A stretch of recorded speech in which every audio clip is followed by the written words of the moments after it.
Edson Fachin assume a presidência do STF, dizendo que o judiciário não pode ser submisso, mesmo em um ambiente de disputas globais. Presidente dos Estados Unidos e primeiro-ministro de Israel acertam plano de paz sem a participação dos palestinos.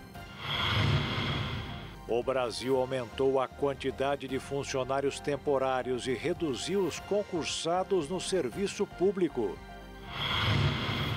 Morre a terceira pessoa que consumiu bebida alcoólica batizada com metanol na Grande São Paulo. Juros do cartão de crédito rotativo passaram dos 450% ao ano. Cães da Polícia Militar ganham esteira especial para melhorar a forma cada vez mais necessária nas operações no Mato Grosso do Sul. No Dia Mundial do Coração, sai a nova constatação de que segunda-feira é o dia com o maior número de infartes. E a atriz e comediante Berta Loran morre no Rio de Janeiro com 99 anos de idade, com mais de 70 dedicados à arte. É agora no Jornal das 22.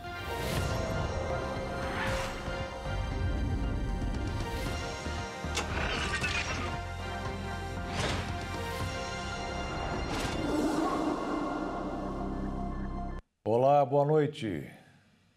O presidente dos Estados Unidos, Donald Trump, anunciou hoje, ao lado do primeiro-ministro de Israel, Benjamin Netanyahu, que a guerra na faixa de Gaza está perto do fim. E Trump ameaçou apoiar Israel se o Hamas não aceitar o plano de paz preparado sem os palestinos.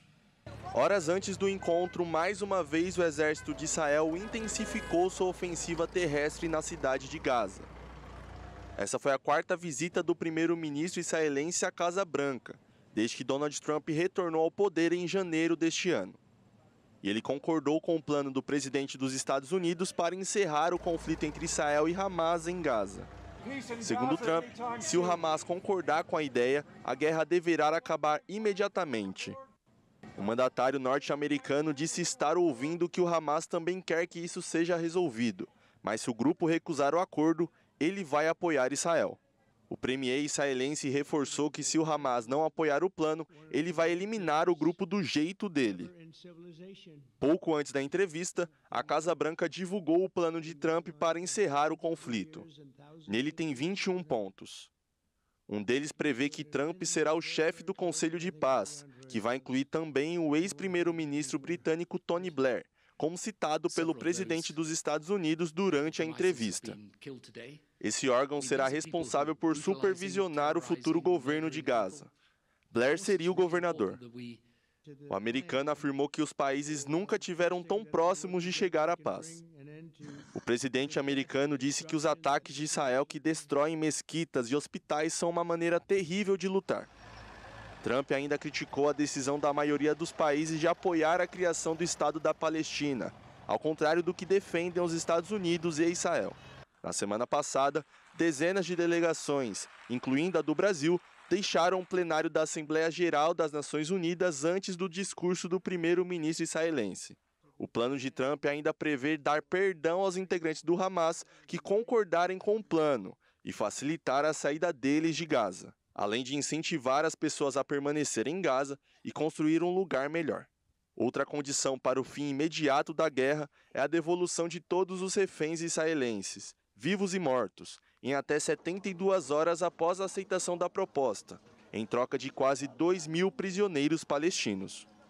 O Supremo Tribunal Federal realizou hoje a sessão solene de posse dos ministros Edson Fachin na presidência da Corte e também do ministro Alexandre de Moraes como vice-presidente. O ministro Fachin substitui Luiz Roberto Barroso. O presidente Lula, o vice Geraldo Alckmin e os presidentes da Câmara dos Deputados Hugo Mota e do Senado Davi Alcolumbre estiveram presentes na cerimônia de posse. Vamos agora direto para Brasília, falar com o nosso repórter Bruno Tibério. Boa noite, Bruno. Como foi a posse dos ministros Fachin e Alexandre de Moraes, que estarão no comando do STF durante o biênio de 2025 a 2027?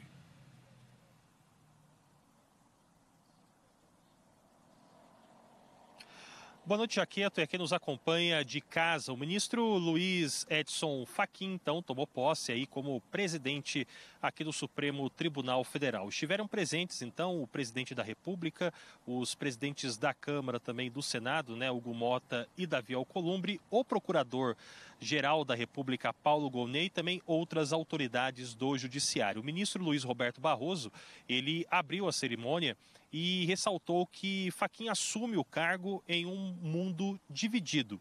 Depois, falou Carmen Lúcia em nome do Supremo Tribunal Federal. Nós separamos, né, as principais falas desta cerimônia que aconteceu aqui durante a tarde no Supremo Tribunal Federal. Vamos conferir. O ministro Fachin assume a presidência do Supremo num mundo dividido que precisa muito da sua integridade, da sua capacidade intelectual e das suas virtudes pessoais. De modo que é uma bênção para o país, nesse momento, poder ter uma pessoa como Vossa Excelência conduzindo o Supremo, com o encargo de manter as luzes acesas nesses tempos em que, de vez em quando, aparece escuridão. Os juízes dessa casa têm ciência das específicas tribulações de nosso tempo, que impõem ininterrupta vigilância dos valores e princípios da democracia, tão duramente conquistada no Brasil e recentemente novamente agredida, desconsiderada, ultrajada por antidemocratas, em vilipêndio antipatriótico e abusivo contra o Estado de Direito vigente. A ditadura é o pecado mortal da política. Sanções aplicadas por países estrangeiros ferem direitos e violam a autonomia das instituições brasileiras, sobretudo quando atingem a advocacia, seja ela pública ou privada. Que a gestão hoje iniciada seja feita de ponte, não de muros, de escutas e não de ruídos, de justiça e não de silêncio. A missão que os senhores assumem é grande. Reafirmo, em nome da advocacia brasileira, o compromisso da OAB com o Supremo Tribunal Federal na defesa da legalidade, da estabilidade e da harmonia entre os poderes. Estou certo de que o tribunal que integro e que passo a presidir não falta à Constituição nem deslustra sua tradição. Com serenidade, empenhar-me-ei na preservação dos valores que moldam a identidade do Supremo Tribunal Federal. Renovo hoje nosso juramento e assumo a presidência com esse mesmo alento, com respeito e deferência ao dissenso e à diferença. Realçando a colegialidade, aqui venho a fim de fomentar estabilidade institucional. O país precisa de previsibilidade nas relações jurídicas e confiança entre os poderes. O tribunal tem o dever de garantir a ordem constitucional com equilíbrio. Hoje é o dia de reafirmar compromissos. É mandatório respeitar as leis e as instituições. Contudo, é verdade que as pessoas precisam querer e ter razões para confiar no sistema de justiça. O nosso compromisso é com a Constituição. E me permito repetir: ao direito o que é do direito, à política o que é da política. Pois é, Jaqueto, e como presidente do STF, Fachin vai ter a responsabilidade de definir a pauta de julgamentos, também gerir a administração da Corte, comandar o Conselho Nacional de Justiça e também representar aí o tribunal diante de outras autoridades. A sucessão na presidência do Supremo, ela segue uma tradição que já vem sendo usada há muito tempo, né, que é a tradição da antiguidade. O ministro mais antigo, que ainda não ocupou o cargo, ele assume ali a cadeira e o vice é o segundo mais antigo. Nesta gestão, então, Alexandre de Moraes, ele será o vice, ele é, na verdade, agora o vice-presidente, então, da Corte. Luiz Edson Fachin, ele tem 67 anos, ele foi professor titular de Direito Civil na Universidade Federal do Paraná, foi indicado ao Supremo em 2015 pela presidente Dilma Rousseff e ganhou projeção aí como relator de ações da Operação Lava Jato e também de julgamentos sobre direitos indígenas e também de segurança pública. No Tribunal Superior Eleitoral. Ele comandou a corte em 2022, também sucedendo Luiz Roberto Barroso. Agora ele repete essa trajetória, assumindo então a presidência do Supremo para o mandato aí de 2 anos. Jaqueto, volto com você. Ok, Bruno, obrigado pelas informações e te espero daqui a pouco com outras notícias.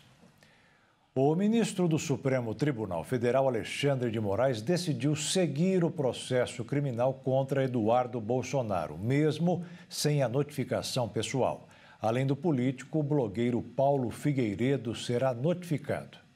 Com dificuldades para enviar a notificação pessoal, o ministro do Supremo Tribunal Federal, Alexandre de Moraes, decidiu seguir com o processo criminal contra o deputado federal Eduardo Bolsonaro, do PL de São Paulo. O parlamentar está nos Estados Unidos e, de acordo com Moraes, ele tem criado dificuldades para ser notificado pela Justiça brasileira. Por conta disso, a notificação será feita através de um edital com a comunicação oficial da denúncia publicada em algum veículo de comunicação pública.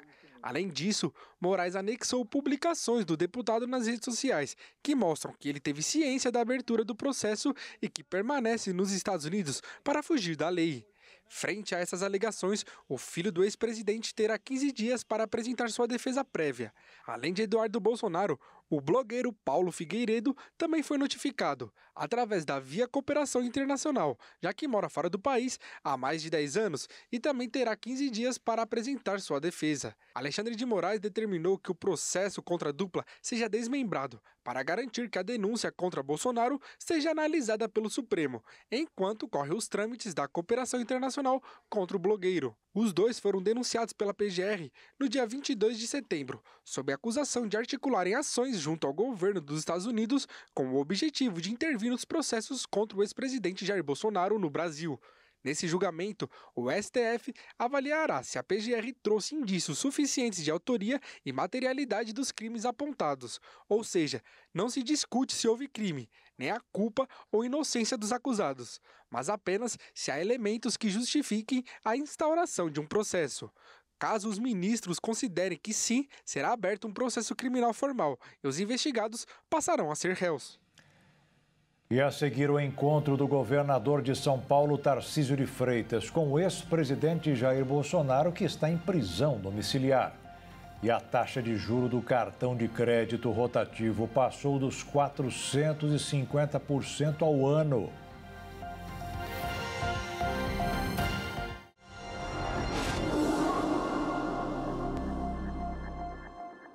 O encontro entre o governador de São Paulo, Tarcísio de Freitas, e o ex-presidente Jair Bolsonaro contou com a presença do senador Flávio Bolsonaro, que reforçou a intenção de manter a unidade do grupo político. Flávio Bolsonaro garantiu que nas eleições de 2026 o grupo seguirá unido para recolocar o Brasil nos trilhos a partir de 2027. O governador confirmou que vai ser candidato à reeleição em São Paulo, afastando rumores sobre uma eventual candidatura ao Palácio do Planalto. Vamos voltar a falar com o nosso repórter Bruno Tibério sobre a visita que foi autorizada pelo ministro Alexandre de Moraes do STF. Bruno, mais uma vez, boa noite. Com você.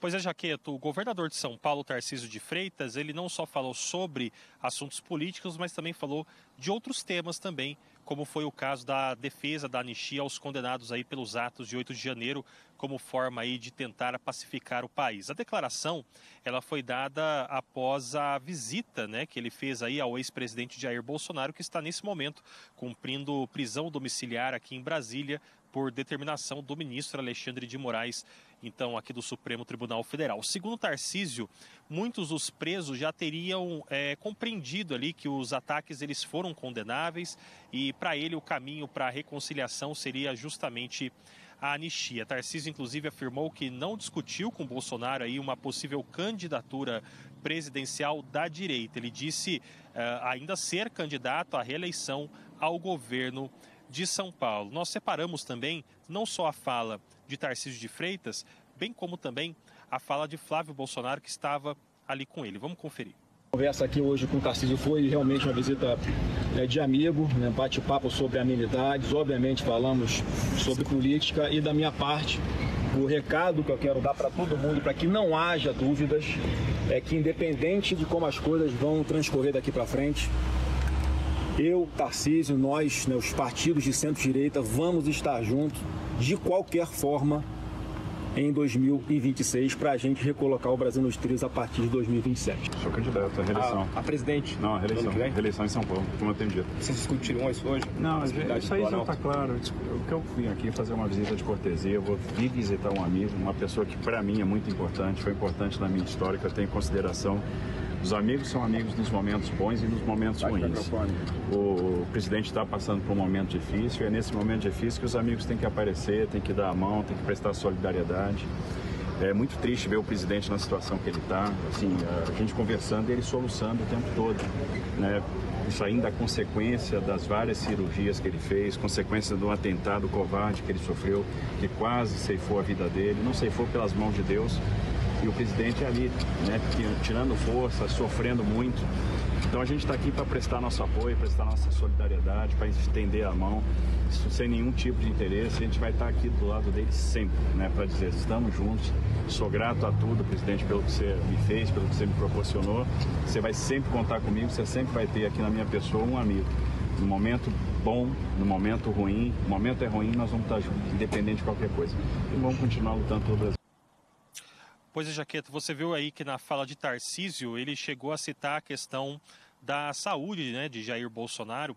E agora há pouco, um dos filhos aí de Jair Bolsonaro, o Carlos Bolsonaro nesse caso, publicou numa rede social falando exatamente que o pai ele estava com uma crise de soluço, que ele estava muito incomodado e por conta disso até o médico iria lá na residência, né, onde o Bolsonaro está cumprindo ali prisão domiciliar para poder saber se Bolsonaro ele pode ser tratado em casa ou se ele vai precisar ir ao hospital novamente. Essa, inclusive, foi a segunda visita aí de Tarcísio a Bolsonaro desde o início da prisão domiciliar que aconteceu aí, que ocorreu a partir do dia 4 de agosto. Também foi o primeiro encontro entre os dois após a condenação do ex-presidente por tentativa de golpe de Estado. A reunião ela durou cerca aí de 3 horas e contou com a presença dos filhos de Bolsonaro, Flávio Bolsonaro, senador pelo Rio de Janeiro, e também Jair Renan, vereador de Balneário Camboriú.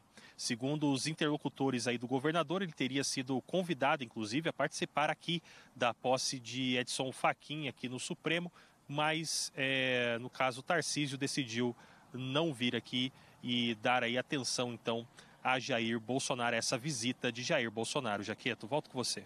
Ok, Bruno, obrigado pelas informações e uma boa noite para você. O Brasil aumentou a quantidade de funcionários temporários e reduziu os concursados no serviço público. Entre as idas e vindas, os trabalhadores perdem direitos, sem férias remuneradas e 13º salário e até mães sem a garantia de licença maternidade. O Ministério da Gestão e Inovação em Serviços Públicos alegou que no governo federal as contratações temporárias são excepcionais e não substituem as funções permanentes de servidores efetivos. A quantidade de temporários aumentou em 200 mil nos estados entre 2017 e 2023. No governo federal, o número saiu de um pouco mais de 13 mil para quase 14.800. No total, 21 dos estados brasileiros tiveram aumento nas contratações temporárias. Minas Gerais foi o único que registrou aumento de efetivos combinado com a redução de temporários. Uma das profissões que mais sofrem é a de professor. Sem direitos trabalhistas, professores temporários já são metade dos docentes nas redes estaduais. Um levantamento do movimento Pessoas à Frente mostrou que a maioria dos professores temporários trabalham sem auxílio alimentação, nem licença para tratamento por acidente de trabalho ou por saúde. Em alguns casos, não recebem férias remuneradas e nem o 13º salário. As mães não têm garantia de licença maternidade e estabilidade para gestantes. A categoria formada por profissionais que não são concursados costumam ser usados em funções específicas, como substituir professores efetivos que precisaram sair de licença ou para atender turmas recém-criadas, conforme é autorizada pela Constituição e pelas leis no Brasil. Os contratos temporários serão tema de um dos capítulos da reforma administrativa no Congresso Nacional. O relator na Câmara, deputado Pedro Paulo, do PSD do Rio de Janeiro, Ministério defende que esses contratos tenham uma duração máxima de 5 anos e estejam sujeitos a uma quarentena para uma eventual recontratação. O texto ainda não foi apresentado.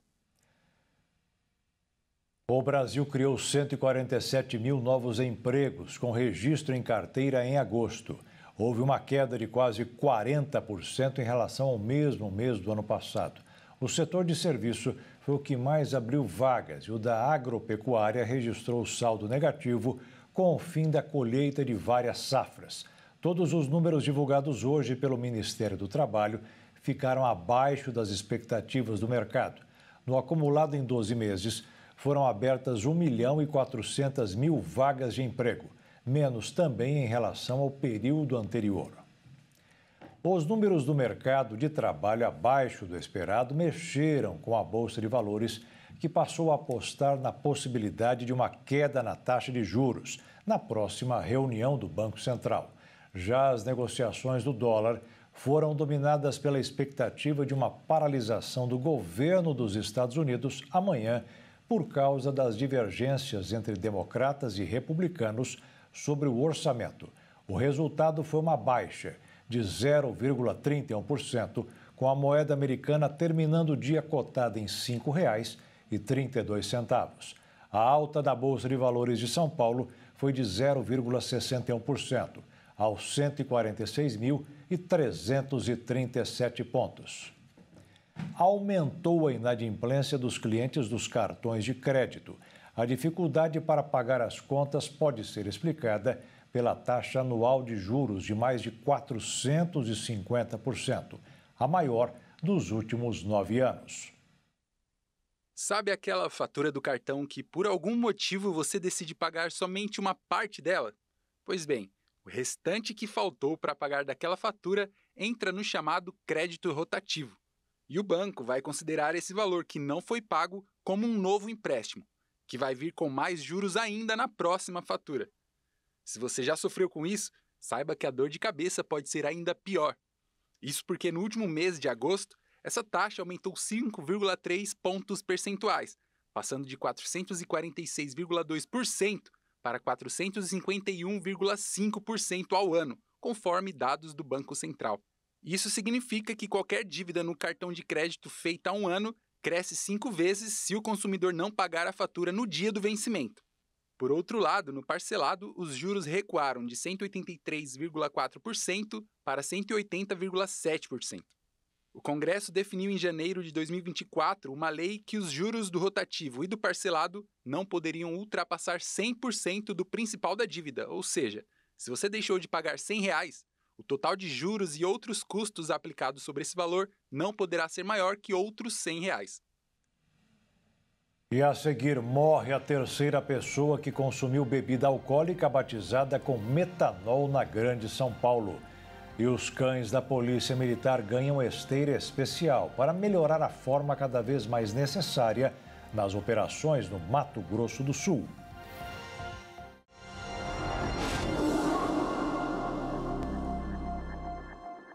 O Tribunal Eleitoral do Rio de Janeiro estuda mudar alguns locais de votação para as próximas eleições. A preocupação é tirar as urnas de regiões dominadas pelo tráfico ou por milícias, que podem intimidar os eleitores.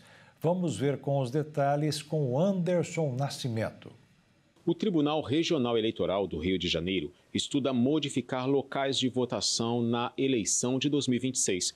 A ideia é evitar que eleitores votem sob a ameaça de traficantes ou de milicianos. O magistrado Cláudio Melo Tavares lembra que nas eleições de 2024, pelo menos em 50 locais de votação, as urnas eletrônicas precisaram ser transportadas pelos chamados caveirões, os veículos blindados da Polícia Militar. O TRE-RJ quer evitar que traficantes ou milicianos influenciem na votação dos eleitores. A medida tenta evitar ameaça facilitar o trabalho dos mesários do tribunal. Para isso, se estuda essa modificação das zonas eleitorais de locais considerados de risco. As zonas que mudarem precisam estar até 1,5 km da residência do eleitor. O tema foi debatido em uma reunião na última sexta-feira, na sede do TRE-RJ, no centro do Rio. O desembargador reuniu o que o TRE chama de elite da inteligência, para buscar informações sobre candidatos e financiadores de campanhas, suspeitos de ligação com o crime.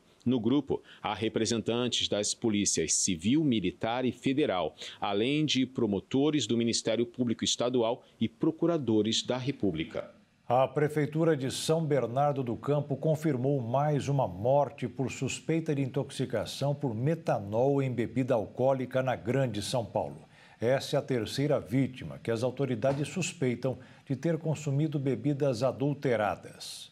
Uma das vítimas é um homem de 45 anos que morreu no dia 28 de setembro. A morte dele já era investigada pelo 1º Distrito Policial de São Bernardo do Campo e exames também estão sendo realizados pelo Instituto Médico Legal para confirmar ou descartar a contaminação. As outras 2 vítimas com mortes por intoxicação confirmada são 2 homens, de 38 e 48 anos. Os casos pelo Centro de Vigilância Sanitária de São Paulo ocorreram neste mês na capital paulista e em São Bernardo do Campo, na Grande São Paulo. Casos estão ligados ao consumo de diferentes tipos de bebida. Entre as citadas estão gin, uísque e vodka, consumidos em diferentes lugares, como bares. O Centro de Informação e Assistência Toxicológica alertou ainda que o número de casos pode estar subnotificados, pois nem todos chegam ao conhecimento dos órgãos de vigilância e controle. O homem de 48 anos morava na região da Moca Aricanduva, na cidade de São Paulo. Ele, que não teve o nome divulgado, foi atendido por uma unidade de saúde privada em 9 de setembro, após apresentar sintomas de intoxicação e morreu em 15 de setembro. Atualmente, há 10 casos sob investigação na capital. Todos são considerados suspeitos de intoxicação por consumo de bebida contaminada, segundo o Centro de Vigilância Sanitária. O volume de ocorrências recebido foi classificado pelas autoridades como fora do padrão. Nos últimos 2 anos, os casos de intoxicação por metanol registrados pelo Centro de Informação e Assistência Toxicológica de Campinas, no interior de São Paulo, estavam ligados ao consumo de combustíveis em contexto de abuso de substâncias, não por adulteração de bebidas. O centro informou que os casos eram considerados casos de consumo intencional. Já agora, são de consumo acidental, em que a vítima não sabe que a bebida está adulterada. A Polícia Civil localizou até o momento 4 boletins de ocorrência referente a casos de intoxicação por metanol. 2 casos ocorreram na capital e outros 2 em São Bernardo do Campo. Todos estão sendo investigados. De acordo com médicos toxicologistas, os primeiros sintomas aparecem logo após a ingestão da substância, usada ilegalmente para adulterar bebidas alcoólicas. O metanol é um produto químico industrial encontrado em fluidos anticongelantes e de limpadores de para-brisa. Não se destina ao consumo humano e é altamente tóxico. Tomar até mesmo pequenas quantidades pode ser prejudicial. Algumas doses de bebida alcoólica clandestina que contenham a substância podem ser letais. Essas manifestações iniciais de intoxicação são parecidas com os sinais de embriaguez, como fala pastosa e reflexos diminuídos. Além disso, a contaminação provoca alterações no sistema nervoso central, que podem variar da sonolência até a perda da visão, um dos principais impactos do consumo de metanol. Os cães do Canil da Polícia Militar de Dourados receberam um novo equipamento para aprimorar os treinamentos. Eles já ajudaram a tirar de circulação mais de 10 toneladas de drogas só neste ano. Quando um desses cães se aproxima, pode ter certeza, tem algo errado. Eles estão preparados para encontrar drogas e armas em qualquer lugar. Um cão, ele trabalha por 5 a 7 policiais, sem falar que ele não vai contaminar o cenário com cheiros.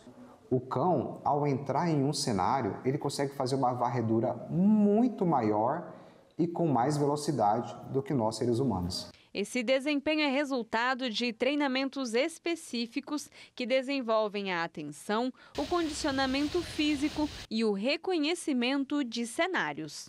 O treinamento em si do cão não é fácil, porque ele começa com a seleção desse cão, ainda na fase de filhote, em que os adestradores já vão fazer pequenos testes para ver daquela ninhada quais são os que estão aptos, quais que possuem o drive para poder desempenhar a atividade de faro. A partir desse momento que esse cão é selecionado, começam várias fases desse processo de adestramento, sendo o primeiro a socialização. Depois vem os passos do treinamento em si, o estímulo para procurar aquilo que ele está procurando, seja drogas, seja armas. E aí começam os vários treinamentos, os quais esse cão eles são doutrinados com estímulos positivos. A partir do momento que ele encontra o que a gente está querendo, vem os estímulos, né? Seja o carinho, a afeição, ou então até a recompensa com petisco e alimento. Os militares também são capacitados para interpretar o comportamento dos animais, identificando com precisão o que foi localizado. Também temos os vários sinais que nós queremos que ele dê para a gente. Se ele encontra certo tipo de material, ele vai dar um certo tipo de sinal, um comportamento que nós direcionamos. Então, o cão de faro, ele é um bem muito precioso, até porque o treinamento dele não é fácil. Agora, o treinamento dos cães do 3º Batalhão de Polícia Militar de Dourados ficará ainda mais intenso, pois eles receberam esse equipamento que potencializará a atuação dos animais. Essa esteira, ela serve para fortalecer a musculatura do cão e também da resistência. E o porquê que ela é tão importante? Porque a gente consegue fazer esse treinamento com o cão em qualquer lugar. O nosso cão, nós temos que ter um cuidado muito especial com ele na hora de fazer esse desestresse dele, essa hora de lazer dele, essa hora de treinamento dele, de fortalecimento. Ao todo, são 4 cães que atuam na linha de fronteira e dão apoio a outros órgãos de segurança pública.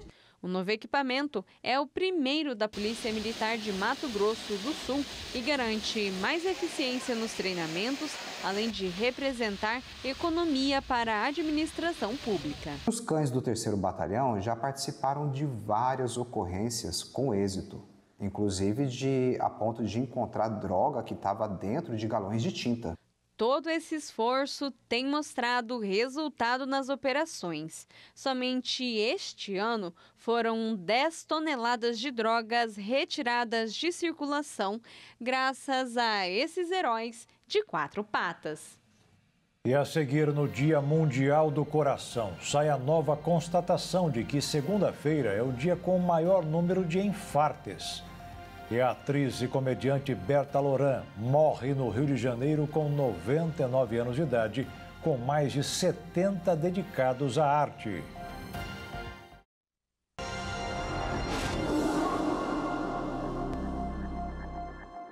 A investigação da Polícia Civil aponta imprudência de piloto por queda de aeronave no Pantanal Sul Mato-Grossense. 4 pessoas morreram, entre elas 2 cineastas brasileiros e um renomado arquiteto chinês.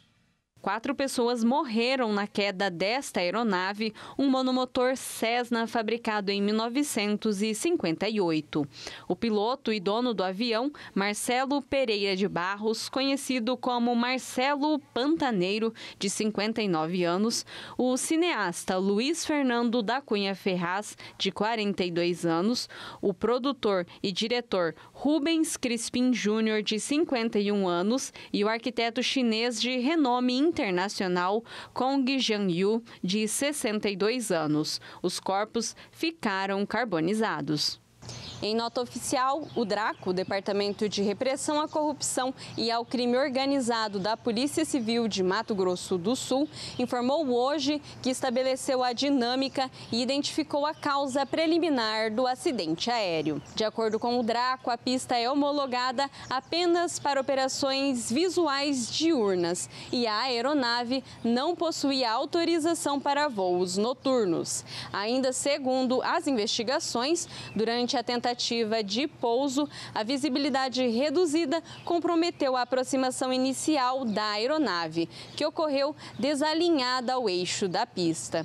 O piloto executou uma arremetida e iniciou nova tentativa de pouso. No entanto, durante a manobra de curva à esquerda para realinhamento, a aeronave colidiu com uma árvore de aproximadamente 20 metros de altura. Esta mesma aeronave já havia sido apreendida em 2019 por transporte clandestino de passageiros, já que só tem autorização para voos particulares. As diligências seguem com prazo inicial de 30 dias para a conclusão do inquérito, contados a partir da data do acidente, podendo ser prorrogado por igual período. A Unesco inaugurou hoje um museu virtual com objetos roubados. A iniciativa tem como objetivo denunciar o tráfico cultural. O museu virtual com bens culturais roubados já está no ar, mas já quer deixar de existir. O objetivo final da Unesco é que a galeria seja esvaziada e substituída pela sala de devoluções e restituições, onde ficam expostas as peças recuperadas e devolvidas aos seus países ou povos de origem. Um dente de tubarão com mais de 30 milhões de anos faz parte da área de devoluções. O fóssil foi encontrado por autoridades chilenas que entregaram para Marrocos em 2024. A plataforma interativa foi desenhada pelo arquiteto burkinês Francis Queré. A coleção inicial deve crescer à medida que novas peças sejam digitalizadas, mas o acervo já conta com 250 objetos. O quadro Baianas, o emplumado de cocar e a pintura Bandeirinhas estruturadas com mastro são algumas obras de arte brasileiras que, como tantas outras, foram roubadas, mas que receberam visibilidade no museu virtual. A iniciativa buscou sensibilizar as pessoas sobre o tráfico de bens. Segundo a Interpol, os 250 objetos que fazem parte da galeria são uma pequena parcela de uma comercialização ilegal que envolveu pelo menos 57 mil bens.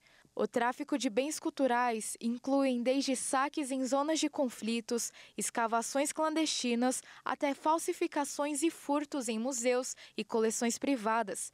Para enfrentar o comércio clandestino, a Unesco sugeriu uma rede de cooperação entre os governos, os sistemas judiciais, o mercado de arte e as comunidades locais.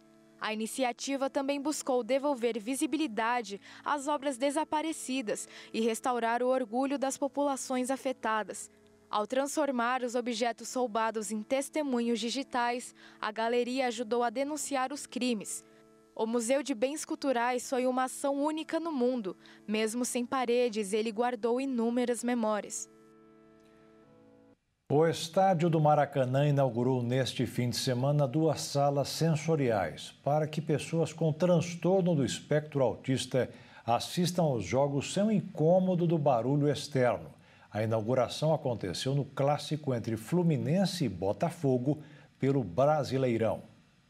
Ao todo, são 2 espaços que estão localizados no 5º andar do setor oeste e oferecerão atendimento durante os jogos, com o objetivo de facilitar a regulação sensorial e o bem-estar dos usuários. A gestão do estádio, administrada por Fluminense e Flamengo, pretende que o ambiente funcione como um local seguro de apoio e acolhimento para crianças, adolescentes, adultos e seus acompanhantes, independente das condições. Cada sala possui 57 metros quadrados e pode receber até 18 pessoas, já incluindo a presença de 2 profissionais do Maracanã. Elas contam com isolamento acústico, jogos lúdicos, elementos sensoriais, acessibilidade e iluminação regulável, que darão conforto a quem estiver em seus interiores. Os ambientes contam com áreas privadas de regulação, inspiradas nos vestiários, painéis interativos com jogadores e campo de futebol, e elementos táteis e visuais com bolas e texturas. Também há balanços, puffs e almofadões para regulação corporal. Outros elementos de acessibilidade presentes nas salas sensoriais são informações em braille e alto relevo para pessoas com deficiência visual, instalações com altura pensadas para crianças, pessoas de baixa estatura e adultos. Toda a operação de venda de ingressos das salas sensoriais será de responsabilidade do clube mandante da partida. A construção dos ambientes visou atender leis nacionais, estaduais e municipais que garantem direitos e acessibilidade para pessoas com deficiência e que obriga a criação de espaços para pessoas com transtorno do espectro autista em estádio.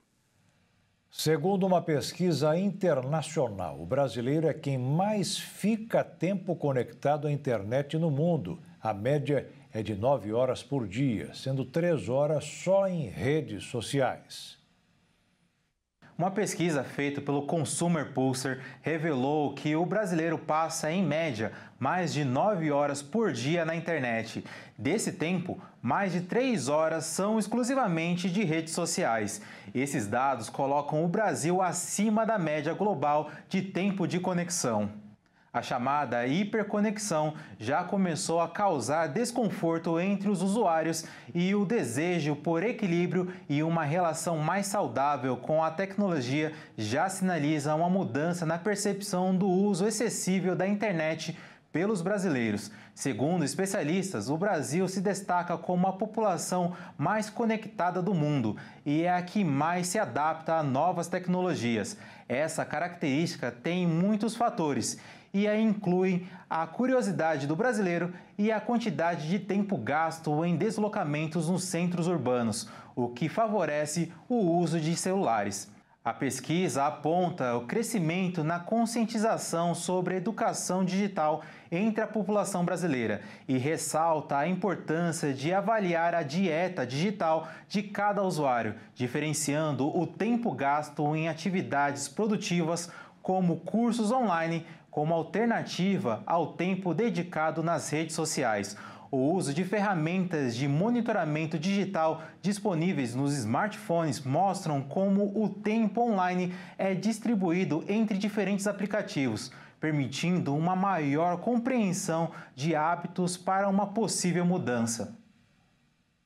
O coração das pessoas está merecendo maior atenção. Recentemente surgiram regras mais rígidas para cuidar da obesidade, colesterol e hipertensão. E hoje, no Dia Mundial do Órgão que Pulsa a Vida, surgiu a pesquisa que aponta que segunda-feira é o dia com o maior número de infartes. No dia 29 de setembro é lembrado o Dia do Coração, uma data dedicada a reforçar a importância da prevenção contra as doenças cardiovasculares, principais causas de morte no mundo. Coincidentemente, em 2025, a data cai em uma segunda-feira, justamente no dia da semana em que mais se registram infartos, segundo pesquisas internacionais. Um estudo conduzido por entidades de saúde do Reino Unido e da Irlanda analisou dados de mais de 10 mil pacientes internados entre 2013 e 2018 e constatou que a probabilidade de um ataque cardíaco grave, o infarto agudo do miocárdio com elevação do segmento STEMI, é 13% maior nas segundas-feiras. Esse tipo de infarto ocorre quando uma grande artéria coronária é totalmente bloqueada, exigindo intervenção médica imediata. Entre as hipóteses levantadas pelos pesquisadores estão o estresse do retorno à rotina de trabalho após o fim de semana e alterações no ritmo circadiano, que regula o ciclo do sono e vigília.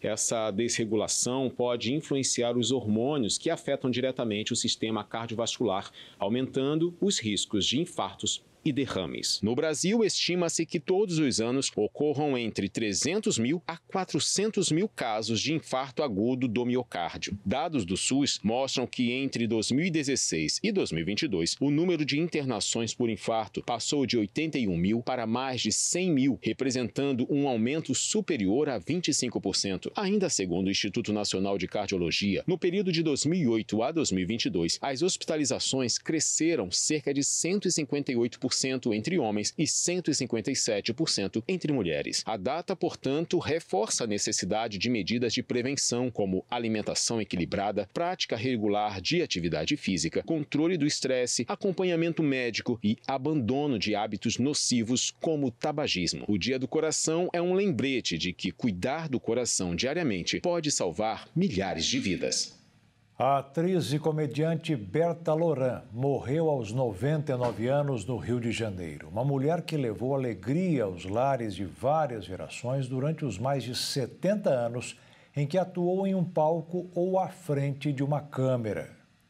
Judia, nascida em Varsóvia, na Polônia, em março de 1926, a artista abandonou o nome de batismo, Bacha Ais, e adotou Berta Lohan, que a tornou conhecida ao longo de 8 décadas no Brasil. Chegou ao Rio de Janeiro em 1937, após ver grande parte da família ser assassinada pelo regime de Adolf Hitler. Na época, estava com 11 anos. E foi exatamente das dificuldades que Berta extraiu o humor. Demorou para ela ter notoriedade. Começou a carreira aos 14 anos, no teatro, influenciada pelo pai, também ator e alfaiate. Destacou-se primeiro em clubes da comunidade judaica, onde se apresentava ao lado da irmã, e depois no teatro, onde pôde demonstrar sua vocação para o humor. Em 1957, Berta viajou a trabalho para Portugal, onde morou por 6 anos. Voltando ao Brasil, participou de muitas comédias ao longo dos anos 1960. Em 1966, estreou na extinta TV Tupi. De lá, foi convidada por Boni para ir à Globo, onde começou no humorístico Bairro Feliz. Era seu debut. Em seguida, participou dos principais programas da emissora entre os anos 1970 e 1980, numa parceria de 17 anos com Jô Soares. Em 1991, fazia a imigrante portuguesa Manuela Dalemar, na escola do professor Raimundo, com Chico Anísio, e viveu outras personagens no humorístico, como a judia Sara Rebeca e Maria, outra mulher portuguesa, onde contracenava com Agildo Ribeiro, como Manuel, além de participar em novelas globais. Em 2016, foi tema da biografia Berta Lohan, 90 anos de humor, escrita pelo jornalista e produtor João Luiz Azevedo, que resgatou a biografia da atriz por meio de uma longa entrevista. Desde 2019, vivia reclusa e não fazia participações maiores. Nessa época, fez a personagem de Norá Macondo, na novela A Dona do Pedaço. Depois, atuou em algumas comédias para o cinema, como Juntos e Enrolados, de 2022, além de ter sido tema de um episódio da série Comediantes que Amamos. A atriz estava internada em Copacabana, zona sul do Rio de Janeiro. A informação foi confirmada pelo Hospital Copador. A causa da morte não foi divulgada.